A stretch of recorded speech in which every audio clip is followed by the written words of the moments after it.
धर्मराज युधिष्ठिर कहने लगे कि हे भगवान, कार्तिक कृष्ण एकादशी का क्या नाम है?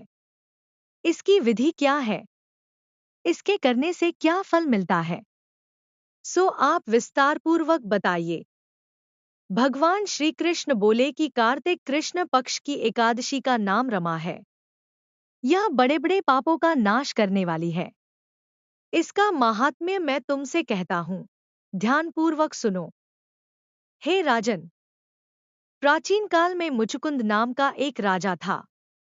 उसकी इंद्र के साथ मित्रता थी और साथ ही यम, कुबेर, वरुण और विभीषण भी उसके मित्र थे। यह राजा बड़ा धर्मात्मा, विष्णु भक्त और न्याय के साथ राज करता था।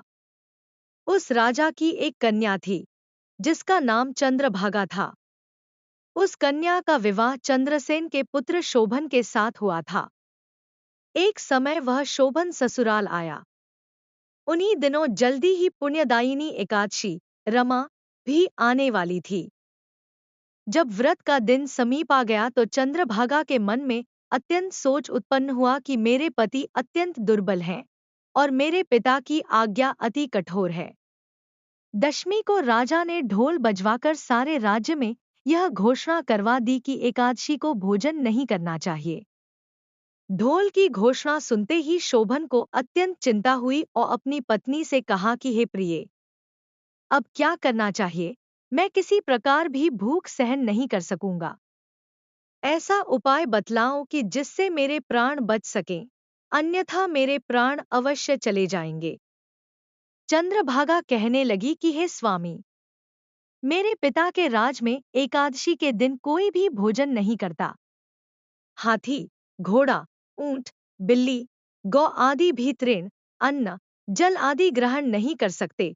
फिर मनुष्य का तो कहना ही क्या है। यदि आप भोजन करना चाहते हैं तो किसी दूसरे स्थान पर चले जाइए, क्योंकि यदि आप यहीं रहना चाहते हैं तो आपको अवश्य व्रत करना पड़ेगा। ऐसा सुनकर शोभन कहने लगा कि हे प्रिये, मैं अवश्य व्रत करूंगा। जो भाग्य में होगा वह देखा जाएगा। धर्मराज युधिष्ठिर द्वारा कार्तिक कृष्ण एकादशी का नाम, इसकी विधि, उसका फल कैसे मिलता है, यह विस्तार पूर्वक बताइए। ऐसा पूछने पर भगवान श्री कृष्ण बोले कि कार्तिक कृष्ण पक्ष की एकादशी का नाम रमा है। यह बड़े बड़े पापों का नाश करने वाली है।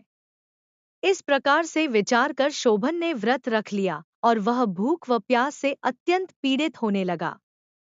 जब सूर्य नारायण अस्त हो गए और रात्रि को जागरण का समय आया, जो वैष्णवों को अत्यंत हर्ष देने वाला था, परंतु शोभन के लिए अत्यंत दुखदायी हुआ। प्रात काल होते शोभन के प्राण निकल गए। तब राजा ने सुगंधित काष्ठ से उसका दाह संस्कार करवाया। परंतु चंद्रभागा ने अपने पिता की आज्ञा से अपने शरीर को दग्ध नहीं किया और शोभन की अंत्येष्टि क्रिया के बाद अपने पिता के घर में ही रहने लगी। रमा एकादशी के प्रभाव से शोभन को मंदराचल पर्वत पर धन धान्य से युक्त तथा शत्रुओं से रहित एक सुंदर देवपुर प्राप्त हुआ। वह अत्यंत सुंदर रत्न और वैदुर्यमणि जटित स्वर्ण के खंभों पर निर्मित अनेक प्रकार की स्फटिक मणियों से सुशोभित भवन में बहुमूल्य वस्त्राभूषणों तथा छत्र व चवर से विभूषित, गंधर्व और अप्सराओं से युक्त सिंहासन पर आरूढ़ ऐसा शोभायमान होता था मानो दूसरा इंद्र विराजमान हो। एक समय मुचुकुंद नगर में रहने वाले एक सोम शर्मा नामक ब्राह्मण तीर्थयात्रा करता हुआ घूमता घूमता उधर जा निकला और उसने शोभन को पहचान कर कि यह तो राजा का जमाई शोभन है, उसके निकट गया। शोभन भी उसे पहचान कर अपने आसन से उठकर उसके पास आया और प्रणामादि करके कुशल प्रश्न किया। ब्राह्मण ने कहा कि राजा मुचुकुंद और आपकी पत्नी कुशल से हैं। नगर में भी सब प्रकार से कुशल हैं, परंतु हे राजन, हमें आश्चर्य हो रहा है। आप अपना वृत्तांत कहिए कि ऐसा सुंदर नगर जो न कभी देखा न सुना, आपको कैसे प्राप्त हुआ। तब शोभन बोला कि कार्तिक कृष्ण की रमा एकादशी का व्रत करने से मुझे यह नगर प्राप्त हुआ, परंतु यह अस्थिर है। यह स्थिर हो जाए ऐसा उपाय कीजिए। ब्राह्मण कहने लगा कि हे राजन, यह स्थिर क्यों नहीं है और कैसे स्थिर हो सकता है, आप बताइए, फिर मैं अवश्य में वह उपाय करूंगा। मेरी इस बात को आप मिथ्या न समझिए। शोभन ने कहा कि मैंने इस व्रत को श्रद्धारहित होकर किया है, अतः यह सब कुछ अस्थिर है। यदि आप मुचुकुंद की कन्या चंद्रभागा को यह सब वृत्तांत कहें तो यह स्थिर हो सकता है। ऐसा सुनकर उस श्रेष्ठ ब्राह्मण ने अपने नगर लौटकर चंद्रभागा से सब वृत्तांत कह सुनाया। ब्राह्मण के वचन सुनकर चंद्रभागा बड़ी प्रसन्नता से ब्राह्मण से कहने लगी कि हे ब्राह्मण, ये सब बातें आपने प्रत्यक्ष देखी हैं या स्वप्न की बातें कर रहे हैं? ब्राह्मण कहने लगा कि हे पुत्री, मैंने महावन में तुम्हारे पति को प्रत्यक्ष देखा है। साथ ही किसी से विजय न हो ऐसा देवताओं के नगर के समान उनका नगर भी देखा है। उन्होंने यह भी कहा कि यह स्थिर नहीं है। जिस प्रकार वह स्थिर रह सके सो उपाय करना चाहिए।